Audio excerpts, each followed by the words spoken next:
Ladies and gentlemen, a very good afternoon to all of you and a very warm welcome on our platform today. I am Sudhir, editor ETEnergyworld, and this is a fireside chat come webinar on the topic of COVID-19 impact on solar power industry. Allow me to announce a slight change in plan due to an urgent and last-minute engagement that came up for Upendra. We therefore have ISA's senior advisor, KS Popley, representing the organization in this chat and webinar. And he needs no introduction. He is widely known for his depth of understanding and also for the kind of experience he has in the RE sector. Our second speaker is also a really distinguished personality, Christina Skierka, the CEO of Power for All.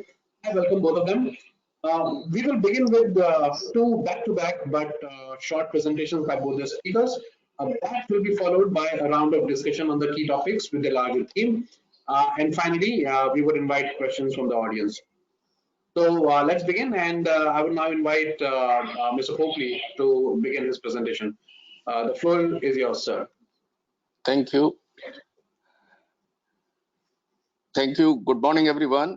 I am KS Popley, representing Mr. Upendra Tripathi, Director General, International Solar Alliance, who was to join, as Mr. Sudhir said. I am very happy to be working with ISA today. Having worked in power sector for almost 40 years, this is an opportunity to learn almost new things every day. So I have a brief presentation on ISA, the genesis of ISA, and what aims and goals that ISA is pursuing.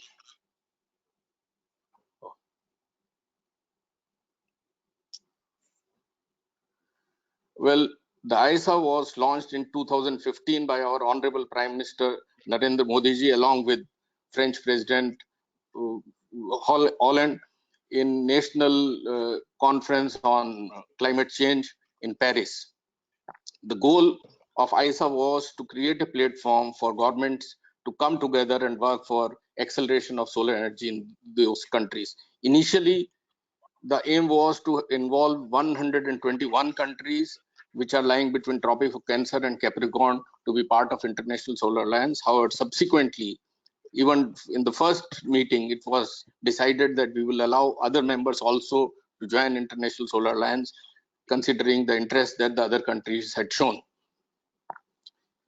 The key goals that ISA had set for itself, considering the requirement in our member countries, was energy access, energy security, and energy transition that we are all familiar with. Why energy access? Because almost 800 million people today do not have access to modern electricity, and 600 million people lie in sub-Saharan region. Energy security is very, very important, because you all know that countries do not need to depend on fuel that is not available in their own countries, and solar is widely available in all the countries equally. Energy transition is important to keep the global warming to less than 2% or 1.5%. This will be a big challenge if we want to keep it at 2%. The recent IRENA report has suggested that we have to keep emissions below 70, to reduce it by 70% by 2050. And if we want to retain climate change within 1.5 degrees, then we will have to contain the global emissions to 0% by 2050, which will be a huge challenge, and it will not be possible unless all the countries come together and work together. Now, how it will be possible is we need to reduce the cost of technology. Though we have seen the cost of solar energy has come down drastically over the years, but still we need to continue working on reducing the cost of technology. If the cost of technology is reduced, you find that projects become much more viable, the risk for lenders reduce, and cost of financing also comes down. Once the cost of financing and cost of technology comes down, definitely the investment from public and private flow starts going up, and that is how we have said we will mobilize $1 trillion in ISA countries by 2030. That is a huge challenge. That is an aspirational goal. We will try to work together and achieve it. Considering the issues that are there in ISA countries, the programs that ISA is working on are purely important from the point of view of its member countries. We want to solarize the application in agriculture use. The first program that we have taken was to solarize agriculture pumps which are running on diesel, off-grid pumps. The other was to solarize rooftops, solar mini grids, that is to provide access to energy for 800 million people. Solar e-mobility is very, very important because we need to decarbonize our transport sector, which is a huge emitter of greenhouse gases, carbon dioxide.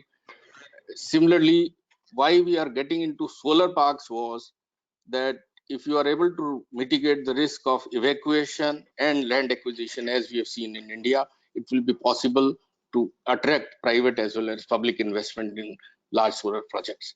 And of course, affordable finance will always remain a goal. Uh, if we see, as all of you know, that prices for solar has come down drastically.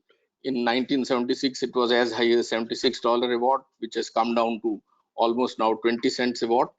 The growth was, we have achieved some 500 gigawatt of solar energy in the world. And I think this COVID impact is likely to be there for maybe another 1 year, which will hamper the growth of 15 to 20% that we were achieving every year. And installations in Europe and America would reduce. However, I presume that in Asian countries, it might pick up again by 21-22. If you, the COVID pandemic has affected and will affect presently the implementation of large solar projects. Definitely, because of the lockdown measure, the logistics will become a big issue. And also it is dependent on almost 85% of labor that is used in solar is migrant labor. So even installation would get affected for some period. Small solar projects would get affected. People will not be in a mood to invest immediately after this. I feel the crisis might get over by December and it will still persist in some regions. So these issues of transport, logistics, labor, liquidity would still remain a big challenge, though government has infused some liquidity into the system, but I think much more liquidity will require to be injected into the system. I had already talked about the access to energy for about 800 million people. Today we are 7.8 billion people and almost 800 million people are without access to energy. So we need to work together. That is also a SDG goal 7 to provide access to energy to all, which is a huge challenge. And I think all of us will have to work to achieve that challenge. What we had also found during COVID is that only 28% of the primary health centers in sub-Saharan region and 24% of hospitals have uh, consistent power supply available with them. That is very, very important if we want to deliver lighting, refrigeration, sterilization in these hospitals and provide effective medication. So that is a challenge that we have found and we are working to mitigate this. ISA would has also taken initiative to provide access to electricity. What we had seen is we are initiating a program to launch 45 million household lights, which we have aggregated demand for 45 million light small home lighting system, which are likely to cost at present prices almost $46 billion. What we feel is if we aggregate this demand and go for a transparent bidding process, we feel the prices that we are likely to get is almost 50% lower, considering what happened in when we went for bids for solar pumps. We aggregated demand for solarization of agriculture pump sets. We got a demand of 2,72,000 pumps, and when we found that the prices that were quoted were almost 45 to 50% lower than the prices at which these countries were buying solar pumps. We are also thinking that the prices may also come down by almost 87%, considering what happened in India when they started aggregation of demand for LED lights. We reduced the prices by 87%. So we feel that the investment that will go into solar home lighting system would vary from $6 billion to $23 billion. And that will be one way of reducing the cost by aggregating demand, getting financing for this and getting investment in these countries. We have also launched recently ISA Cares initiative, which will be considering that the primary health centers do not have access to electricity, we will be solarizing. We have initially selected 42 least developed countries and small island nations for solarizing their primary health centers. This will be considering that there are 30 districts, we will be solarizing 1260 primary health centers, and it will have far-reaching results on health delivery system, because even if a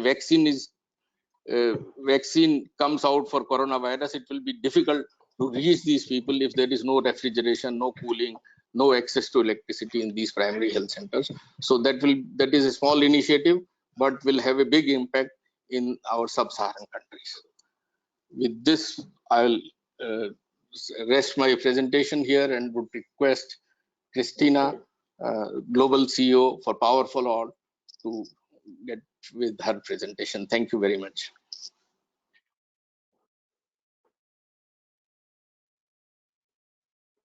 Hey. Can you see my screen?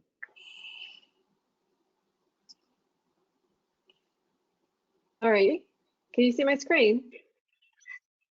Yeah. Yeah. Okay, can you see my slides? How about that?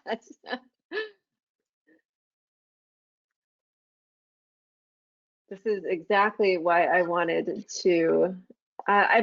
Okay, so sorry, am I the presenter right now because I can't show you my slides? If there's any way that the team at the Economic Times could run the slides, that's fine too, since you guys have a copy.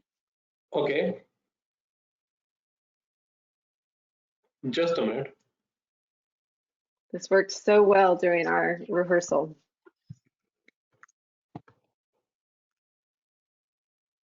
Yeah, it's just showing black, isn't it? Yeah. Not sure why. So maybe a technical glitch there. Let me sort it out. Sure. Okay. Well, in the meantime, thank you so much for the introduction, Mr. Popoli. I'm very impressed to be sharing this screen with you, and also just so grateful for the partnership we've had over the years with ISA. In fact, Power for All, we've been working together for a number of years, and Power for All was founded about 5 years ago, and in 2015. But before we get into any of that discussion, I do just want to stop for a moment and just recognize the sort of shared struggle we're all going through right now, and just express my deep empathy for what's happening in India, as well as all the other countries that are listening in on the line today, because even those of us who may not have people in hospitals, or may not be sick, or might not have healthcare workers in our families, all of us are experiencing just an ongoing level of anxiety and lack of clarity. And in some ways, it's an incredible opportunity to come together as just one humanity. So I'm really grateful to be part of this webinar, despite our technical problems, and share this time with you. And in that moment, I think it's also important to remember this has created a bit of a pause for all of us, a chance to really think about what our future holds and how we choose to electrify the planet. And in many ways, it's an opportunity to open a new conversation for what solar can do, what renewables can do, and how we can better prepare for climate change while also moving together towards achieving SDG 7. So with that, a little bit more on Power for All, and hopefully we'll get those slides up soon. But what I could tell you is, you know, I've myself been working in the energy sector for about 20 years, and I started out working on the large-scale utility side, and specifically working with utilities in the state of California. And to date, thank you so much. We have slides. That's great. If you could go ahead and go to the next slide then on decentralized renewables. I would have to say that I had the great fortune of working with one of the companies many on the webinar will be familiar with, D-Light, for a number of years. And in that effort, it became really clear there was a need for a global campaign to really push, to accelerate universal access, and to really also support the role that decentralized renewables can play. And so, as I mentioned at the beginning of this session, that our current activities in India have been going on for about 5 years. And our goal there is to really work with partners to help support in terms of delivering evidence and communications and really shifting a narrative to help tell the story about what the role is that decentralized renewables can play in the future. We could go to the next slide then. Thank you. So I wanted to try to focus my comments as we're now starting to hear, including in India, about the easing of lockdowns. I wanted to talk about what it is that decentralized renewables can do from a mitigation point of view right now, adaptation right now, but also looking ahead to what might be possible with a future with a stronger role for decentralized renewables in the recovery from this period and really supporting economic growth as all of our countries work together to really try to sort of turn everything back on. And I really appreciated the comments earlier about health. And, you know, one of the great things that decentralized renewables can do is they can power, go back to my other slide, please. Thank you. You're perfect on the mitigation slide. But powering health with comparatively turnkey solutions. And I think there were some great numbers on the last set of slides. But it is estimated that only about 25% of health facilities in sub-Saharan Africa have access to reliable electricity. And there's a similar set of problems in nearly every developing country in the world. And even in India, which has done so much, as we just heard, about advancing renewables, we're still seeing that there are hundreds of thousands, if not millions, of healthcare facilities, mostly in rural areas, that are operating without any electrical supply. I think the estimates in India are actually over 200 million.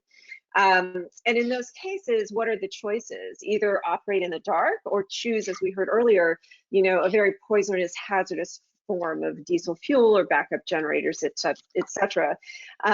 And, you know, another thing that I think is really of the moment that decentralized renewables can do is to help reduce the food insecurity that is absolutely going to be a trigger point in all of these efforts.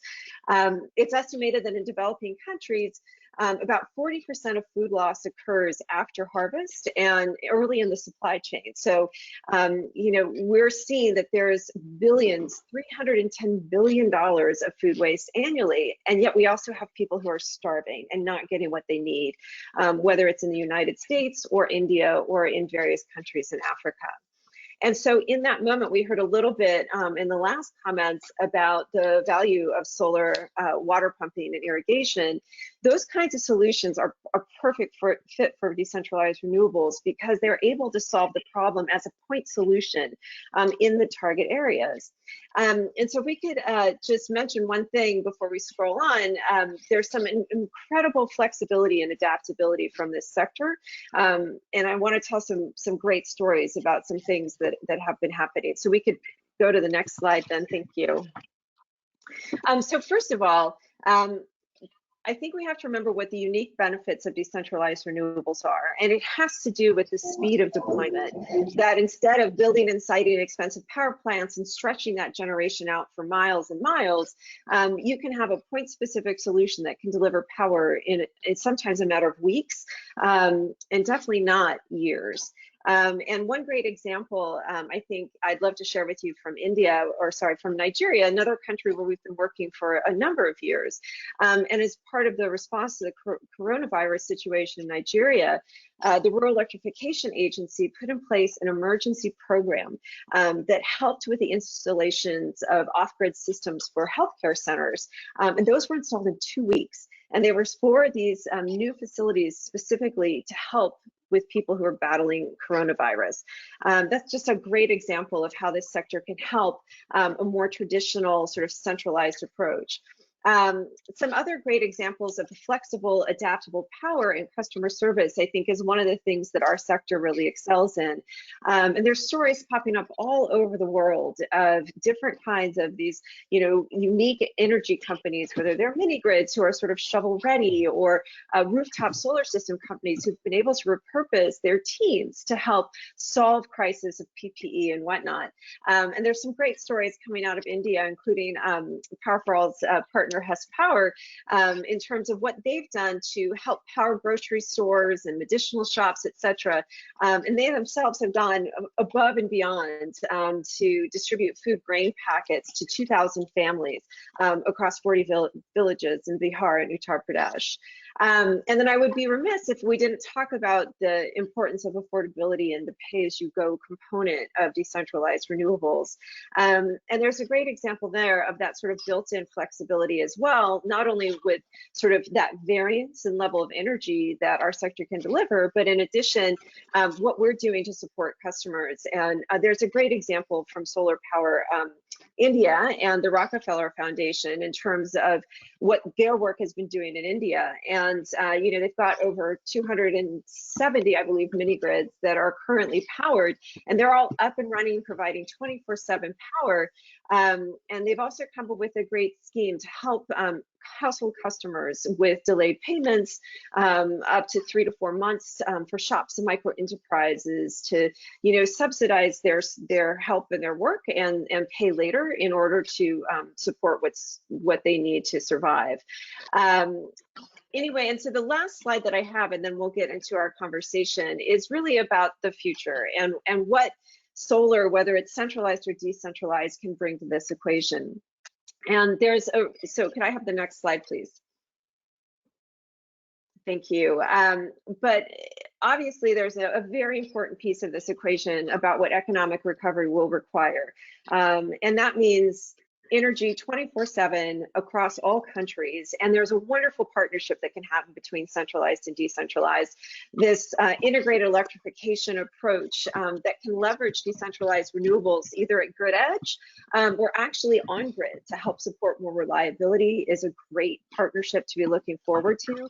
But also the kinds of jobs that come from the solar industry, as well as specifically decentralized renewables, offer a lot of promise for recovery. I think once we get through this first wave, the conversation is going to be all about jobs and ensuring health outcomes. And decentralized renewables are a perfect situation to apply to help with those solutions. And the jobs, in particular in India, from a study we did called Powering Jobs last year, showed that in fact jobs are supposed to increase in this sector alone by 2x in just 2 years alone. And so the kinds of jobs that are dispersed and not just based in rural areas, or sorry, urban areas, but also dispersed throughout the country, ranging from sales to assembly. And, you know, I'm sure we're going to start hearing more conversations about local manufacturing, are all really great causes for hope. So with that, I apologize for the technical difficulties, but those are the main sort of points I wanted to lead with, and I look forward to our next points of discussion. Yeah, Krishna, thanks. And I think that was a great presentation. And I like the fact that, you know, it's properly, you know, covers all the three important areas of mitigation, adaptation, and recovery. Now, let me begin this discussion by asking you to tell us in a bit of a detail about, you know, what exactly is the extent of slippages that we expect on the path of progress that has so far been registered for solar over all these years, both in terms of capacity addition, the investments, and the impact on livelihoods. Very broadly, what's your sense? Was that question for Mr. Popoli or for me? That's for you, Christina. Yeah. Well, what we can speak to is, so one of our great partners who hopefully are on the webinar as well is Clean, which is the energy access network for this sector in India. They did a survey a couple, maybe even just a month ago, to really understand what companies are saying about the impact on their business lines and their activity. And essentially, among the many things that have been discussed are, you know, the need for more cash and liquidity, as we also heard from Mr. Popoli. But I think one of the really incredible things that's come out of this situation is that there's an active effort underway to provide a sort of recovery fund specifically to this sector, and Acumen's been a great leader on that. So slippage, I think everybody's still going to be figuring that out. I think it's all a bit of a guessing game right now. And it all has to do with when lockdowns are released, when shipping can get back to normal, and just the safety of the workers, because all of the companies want to make sure that their teams are safe and healthy and able to be well while they're working on accelerating energy. So I don't know, Mr. Popoli, what do you see from your point of view? Yes, I feel, see, the first priority for any government would be to protect jobs, Yeah. to protect migrant laborers, to infuse liquidity into the sectors, because there are few sectors which are very, very badly affected by this lockdown. And the governments, any government would take first priority on these sectors, and then they would start infusing concessions in renewable energy sector. So maybe for next 3 to 6 months, renewable energy might take a little backseat in countries across the globe. And of course, realizing that you require, as you had rightly pointed out, you require 24/7 power for the most deprived section of population. The focus of all multilateral development banks, financial institutions, would be to provide access to energy for these deprived sections. And I think the governments would work towards it. So that is my sense. And I think the large projects would also slightly get affected, but because large companies have a better resilience and they can still manage to arrange funds, and banks would be still willing to lend them. So they will be the first one to be putting up, adding capacities. And smaller players would take little backseat. Maybe it will take another 6 months before things start slightly moving up for them. Okay. Mr. Pobley, you said during the presentation, and that was a very important takeaway for me. You said that the COVID impact is likely to be there for around a year or so, and it will hamper capacity growth globally. But the pickup is more likely to be strong in Asia. Why do you say that? What are the reasons, or what are the indications, what are the indicators that that would make Asia a better place to tackle this entire situation? And what gives you? I mean, this 1 year time frame we are talking about? What happens in this 1 year, and so what's the larger sense there? See, my sense is that since in Europe and US, they are doing renewable energy to mitigate climate risk. We are doing it for providing electricity. We are doing it for meeting growth requirement also. So we have also taken a decision that we will, for the time being, slow down, and later also slow down implementation of large thermal power projects. So probably we will be able to, and the demand has come down by almost 20 to 30%. World would see some changes. I think we may not achieve that demand again in next 6 to 8 months, so that there will be a demand shortage for power. Demand would not grow, but I think the projects take a year, 6 months to 1 year to get implemented, those which are already under implementation, and that new projects that the government intends to go for bidding, they will come in 1.5 years. By that time, I think the economy would be on track, and the power supply for this power will be taken by utilities. Also, the new Electricity Act would provide further teeth to renewable energy generators. Okay. Christina, I wanted to ask you, the same thing. So he has talked about, a comparison of Asia versus, let's say, the Western world, and basically saying that, so we are doing it for, for them, it's about carbon mitigation, carbon emissions. For us, it's more about livelihood and looking at the setting the basics right. What do you have to say about that, and how does that entire paradigm impact the recovery from COVID? Well, it's a great point, and I think a lot of, and Mr. Popoli, thank you so much for your discussion points there. It's We're obviously just in an unparalleled experience. This has never happened before. So the two of us can Very make right. all sorts of predictions, Yes. and the world looks completely different 2 weeks from now. But I Right. will say, I think, let me first respond to your question and then make a comment about the role of government in what this future looks like. So, is it true that that Europe and the U.S. Are really looking at renewables as a way to do carbon mitigation?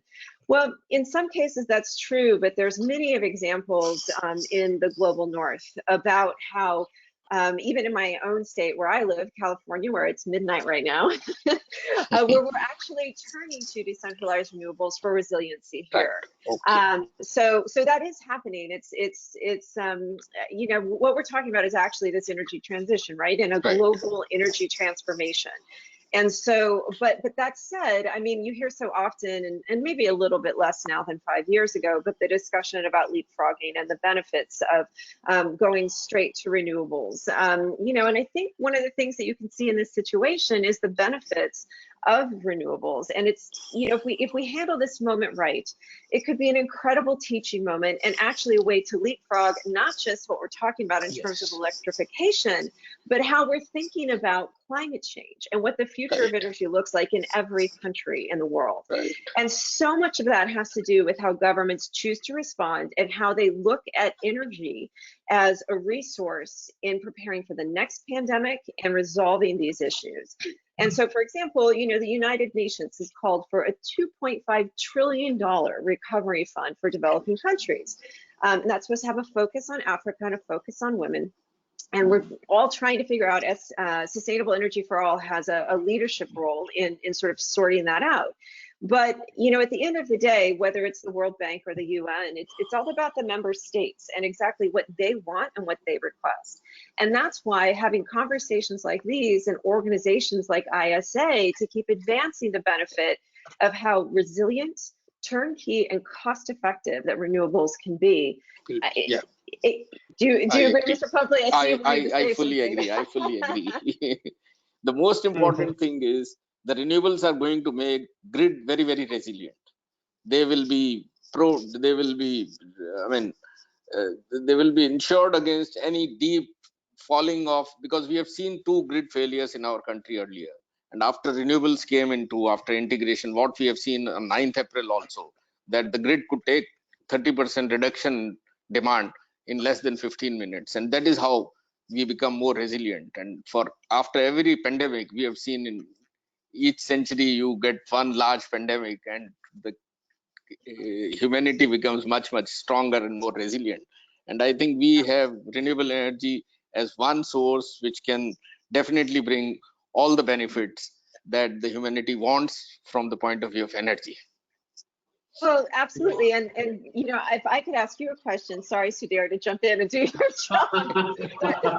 No, you're welcome. Please go ahead. Yeah. But I'd love to hear from the ISA this perspective, right? Which is, we heard last week and the 2 weeks before that about how the global oil market has tanked in this situation. But, we're talking about a fundamental different set of business equations. And at the same time, the demand and the adaptability, and at this point, a relatively still competitive supply chain. We're in a great situation from a renewables point of view to take advantage and turn this into something. So I'm curious if the ISA has any sort of comments about how the renewables sector can fare compared to what we've just seen happen in a traditional fossil fuel-based industry. Well, that was a drastic reduction in fossil fuel prices. And I'm sure that should increase slowly. But considering the prices that we are also reducing our prices, we are becoming more competitive. We were earlier competing with coal, we got grid parity. And I think in years to come, and all countries have also seen that renewable is becoming more cost competitive. So maybe there could be some slight setback, but I think renewable is going to win. The transition, as has been planned, is going to happen. All countries realize it.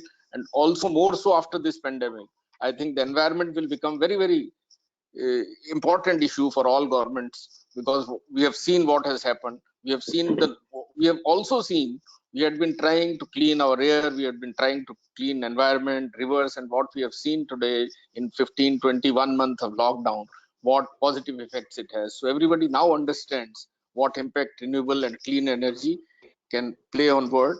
And I'm sure this will be a big cue that all the global leaders take and move forward from this. So that will be a big positive. I consider that will be a big positive for renewables going forward.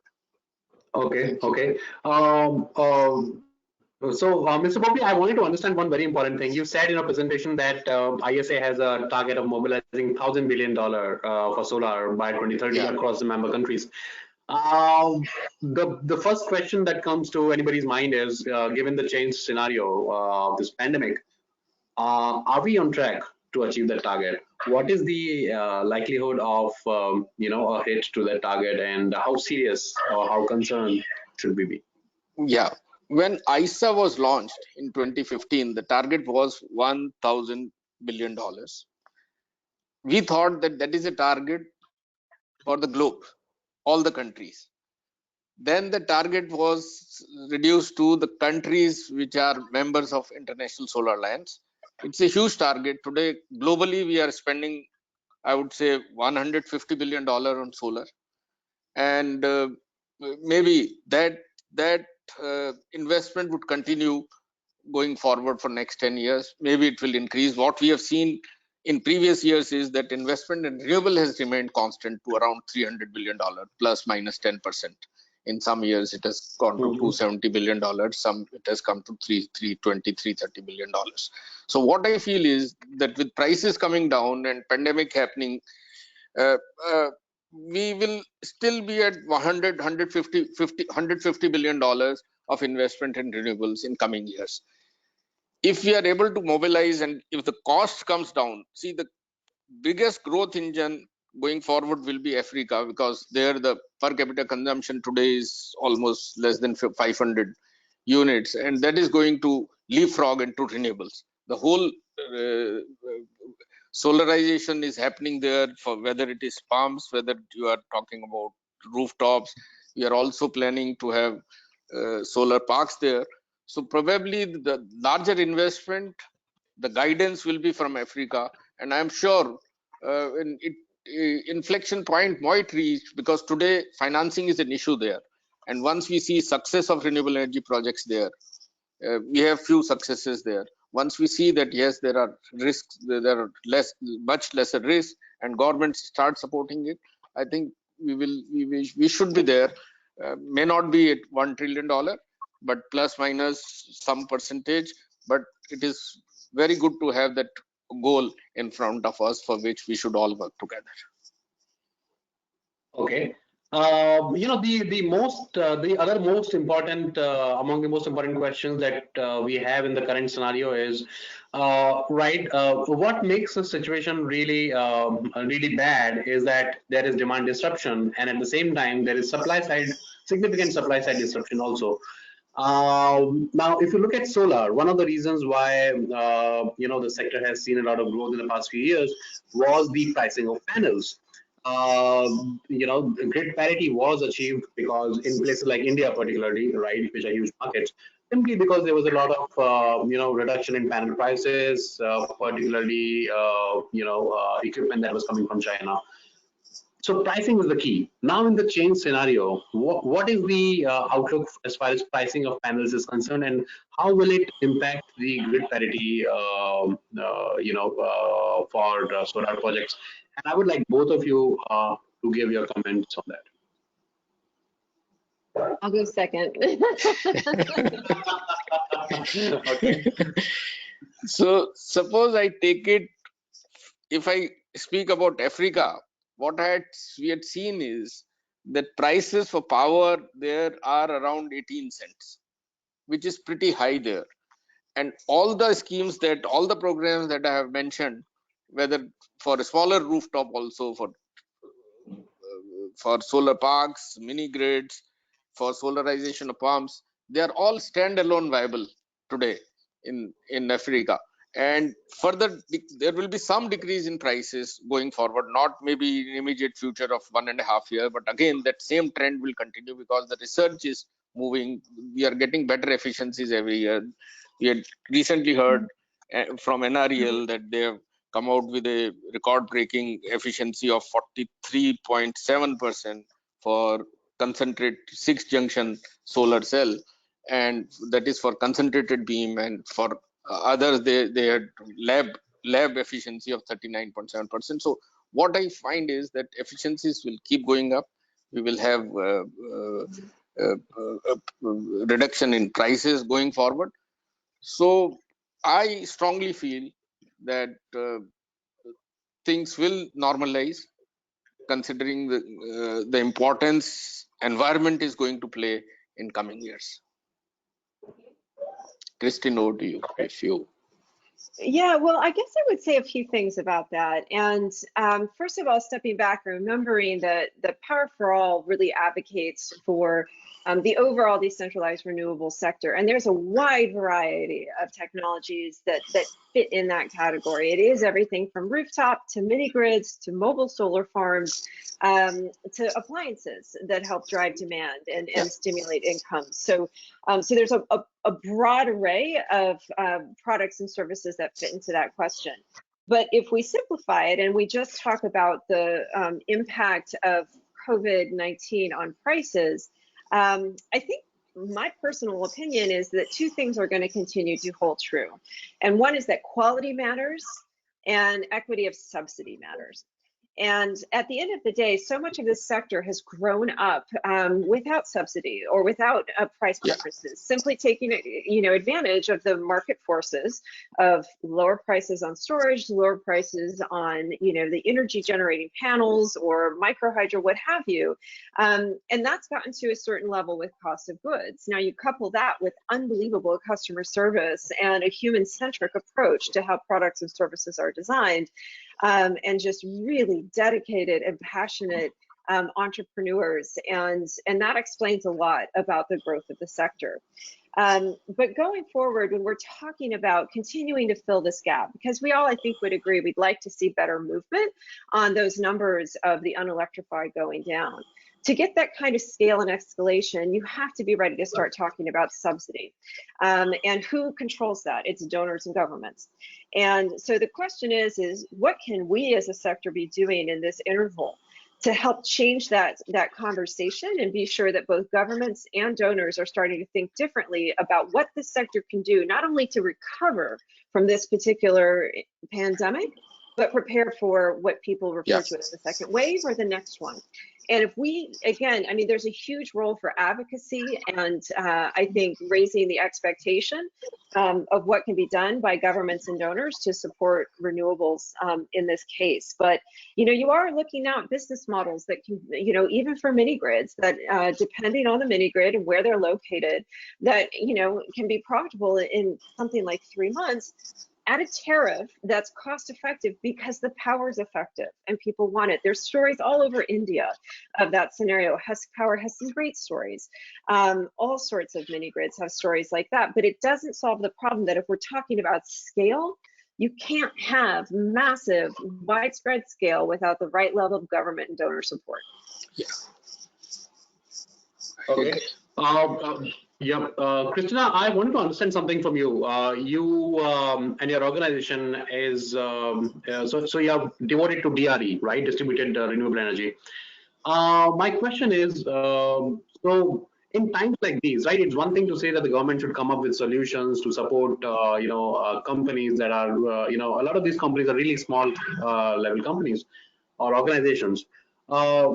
And financing, for example, is one of the main issues, right? There are many issues that these companies might, be, are likely to be facing at this time. But financing is a major issue, right? Overall, there's a crisis in economies. You have liquidity crunch. Even big corporations are not able to access finance properly.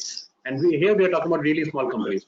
So what are the solutions? Can you give some specific examples in terms of what is it that can be done in this time period over the next 6 months to a year to ensure that these companies first of all remain afloat and they are able to meet their goals? So are there any specific examples that you can share from your experience? And I know that these things are going to remain similar, whether we're talking about a small company based in, let's say, Uganda, or a company in a village in Jharkhand in India, right? So what specifically are the things that can be done? So, and you're talking about financial support for the companies or for the consumers? Okay. For companies. For companies. For companies, well, I think there's been, so first of all, my colleague William Brent and the rest of our comms team wrote up a great sort of summary of what's happening in the decentralized renewables sector around COVID-19. And the industry associations, Clean, GOGLA, AMDA, have all done great jobs of really, and the Alliance for Rural Electrification have all done a great job of really trying to mobilize and identify what those asks are. And so we've got some of those cataloged on our website, which are fairly easy to find. But I think, on some level, the companies know what they want and need because they know their limitations. But I also think, again, this is unprecedented. And because some of the companies are younger and less experienced, that's where you need the kind of technical assistance that supports a lot of the funds that are out there engaging and helping to grow these companies. And so I think it's those two things. So there is discussion for some more debt funds that are available with a very, very low line of interest. That question about debt has been sort of an ongoing topic as the sector has grown. Because up until now, right, up until now, that's not exactly correct, but I think it was 3 or 4 years ago that we saw the first really big, well-known debt fund come into play, SEMA, for this sector. And before that, I think companies were really struggling to get the right level of debt at the right price that would match what potentially any other electricity provider would have, a utility, right? They're gifted with multi-year, low interest rate debt, and so can do all sorts of things to adapt their business model, ensure success. But what I would say is so that sort of revolving fund or a debt fund has been talked about. There's also been many of the foundations, because there's still a lot of concessional finance in this. The foundations, as well as the DFIs, et cetera, have also, they're going to stand behind the sector, and to varying degrees, they've been clear about that. But at the end of the day, that technical assistance from people and organizations and companies who have been through something like this before and know how to pull out of a gap in service, a gap in manufacturing, a gap in delivery. That level of technical assistance, I think, is one of the things we haven't heard enough about yet. So there's lots of conversations going on about finance, per your question, and actual capital and liquidity. But there's also a level of expertise about how to guide our sector through this that I think everyone is probably hungry for. And whether it's a Nordic Development Fund or a DFID or any of the other big names, the World Bank, who's invested in this sector, I think helping mentor companies through this transition is one of the things that has to be done, and I personally haven't heard enough of. Okay, yeah, that's a very interesting point. See, this is a very interesting discussion, and we can go on and on, but time is short, and I think it's time to take a few questions if there are no further comments on the speaker side. Okay, so the first question is, Mr. Popoli, it's for you. So the question is, how to tackle the financing challenge for solar pumps to be set up in India in times of COVID? And I'm asking this to you because you mentioned in the presentation also there was a mention of the Kusum scheme, which is a very ambitious scheme in India for solarization of agricultural pump sets, but financing is a major challenge there. How can that be tackled? See, what Kusum scheme had provisioned was that 30% subsidy will come from the government of India, 30% will come from states, and 60% they have to arrange financing, out of which 10% will be borne by the farmer. 30% will have to be arranged from non-banking finance company, microfinance, Kisan credit card, etc. Now, what I find is that it will become difficult for government giving the planned subsidy of 30% from the states and 30% from the center in these times of next 6 months to 1 year. So what we are trying to work out is that what are the sustainable models that can be business models that can work without subsidy from the government, or maybe a minimal subsidy from the government. And it is possible that suppose a demand is aggregated by Energy Efficiency Service Limited, what they have done for solar pumps in ISA countries, and they install it, they arrange financing collectively from a central finance. So they will be able to arrange financing because they have a good balance sheet, they have a great track record. They can get it from multilateral development banks, development financial institution, NBFCs. They will be funding, and from the savings that the farmers attain, and part of the power can be supplied to the grid, and whatever this price is, they are able to offtake that and repay their loan. So that model can be created, that will be successful. The financing issues will be taken care. For off-grid model, I think for off-grid there will be a challenge. We will require some sort of subsidy element there, so that off-grid becomes available and financing is made available to them. We need to have some products like Kisan credit card, from which they can invest some money for solar pumps also, and partially, or 4 or 5 farmers come together and finance solar pumps. So there are models possible. We will have to work on this considering this challenge, because earlier it has worked very well with government subsidy, and that is the fastest way to deliver solar pumps. But considering now the financing would be constrained, we will have to look for new models. Okay, and there's a related question there which says, what is the impact of COVID on solar water pumping systems on the recent initiative of ISA to install 1.75 lakh pumps in 22 countries? So ISA has a target to have 1.75 lakh pumps installed across 22 countries. What happens with the plan now in COVID? You may have partly answered that question, but I would still like you to take it on. Yeah. So what happens is, see, we are still trying, because there are countries like recently, last week only, we had a video conference with Tonga, and they had suffered a hurricane devastation and a COVID crisis. So this was a double whammy for them, and they wanted urgently that, since this is island country, they wanted 258 solar pumps to be installed there and replace diesel pumps, because diesel supplies are affected in island countries. So countries do want to solarize their pumps in off-grid situation. We are, see, their financing would not be affected, because what ISA is trying to rope in multilateral financial institutions for financing these pumps. There is a sovereign guarantee from them, and therefore this financing, maybe if they are willing to come forward with guarantees, government come forward with guarantees, the financing would be available. But this is, as of now, we are finding it a challenge, because in those countries the financing is not happening very easily, and we are basically working on this only. So one big program on which we are working, and we are trying to facilitate financing, and that is the big challenge that we are working on. So since we are yet to achieve success in this, we have achieved almost, I mean, the prices by aggregation of demand has come down by 50%.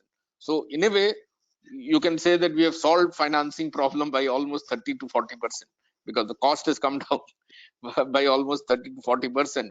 And so the financing, and also what we have seen is, with these prices, the pumps become a viable proposition at whatever prices that they are spending on diesel. So I think once the crises are over in next 6 months, the program should take off. But we are still working on it, because there is a lot of work to be done before the actual financing and delivery happens. Okay. Christina, there's a question for you, which is, how should governments plan to uplift the MSME sector, right? So basically saying, how would private players get convinced to go for solar installations in times like these, under such a financial crisis for the next couple of years? So that's very broadly trying to understand how what should happen with MSMEs when times of a financial crisis are there. Yeah. Right? How do you convince a company to go for a solar installation? What is the way Yeah. out? It's a great question, and it's a perfect question because it lets me to draw on my previous energy experience as well. But first of all, I think there's a question about what governments can do to support the companies themselves, and not sort of just in this discussion about maybe being a sales agent for the idea of solar or renewables.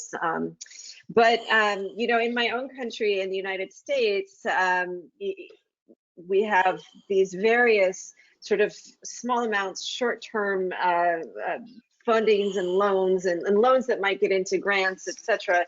And it's a very complicated process. And in general, I think that's a great example of what governments can try to do. No matter how simple we've tried to make this process in the United States, for example, the Paycheck Protection Program, it's still not easy or clear. And so using that example for what it takes to really grow the solar industry, or grow the renewables industry, or grow decentralized renewables, I think consistency and clarity of regulations is incredibly important, because that's an additional incentive for companies to do business there. So I think that's one thing we can't overlook, and it's sort of patchwork of regulations and very unclear, discussions about what happens when the grid and a mini grid meet in a peri-urban area, and I mean, it's just, it's very confusing for the companies. So whether it's a direct subsidy to a company to help them to succeed, or creating an enabling environment that helps them to succeed, that's two things directly to consider for governments right now. But beyond that, I think governments have an opportunity to set a great example by themselves. If governments power their own buildings with renewables, what better signal is that? I mean, in California, we had massive programs and massive subsidies to get to 1 million solar roofs. Programs like that are incredibly effective, where you do a declining subsidy, but really encourage those sort of first movers. I think schemes like that have proven themselves out to work quite well. So those would be my 3 comments. Support the companies themselves with subsidy and cash right now to help them survive and thrive. Secondly, create clear and easy to comply with regulations. That certainty is an important signal for businesses. And lastly, set the example themselves. I don't know if Mr. Popoli, if you would have anything to add to that. Yeah, I fully agree with you that consistency in policy and regulation is very, very important, because what we have seen in Africa also, that we are also taking up training of regulators there. We will have a big conference where all the regulators will be invited, and best of the regulations that we are following in developing countries where we have seen success, we would like to provide. Besides that, I think that is what I would like to say on this. So it's a tough question. So, well. Okay. Christina, post-COVID, do you think solar standalone, that is off-grid applications for both institutional and non-institutional buyers, it has good scope?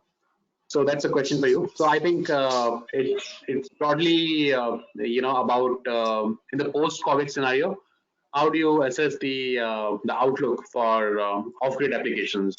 And that's very broad if you want to comment on it. Yeah. Well, so yeah, and I'll take that, and I'm aware we're almost out of time.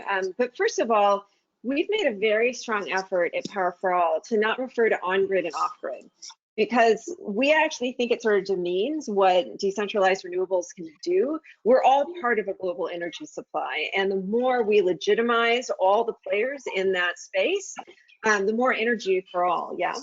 But beyond that, I guess what I would say is, just going back to our comments at the very beginning of this whole discussion, that the opportunity post-COVID is significant, and especially if we act correctly and effectively right now to help tell the story about what our sector can do, to support health centers, to reduce food insecurity.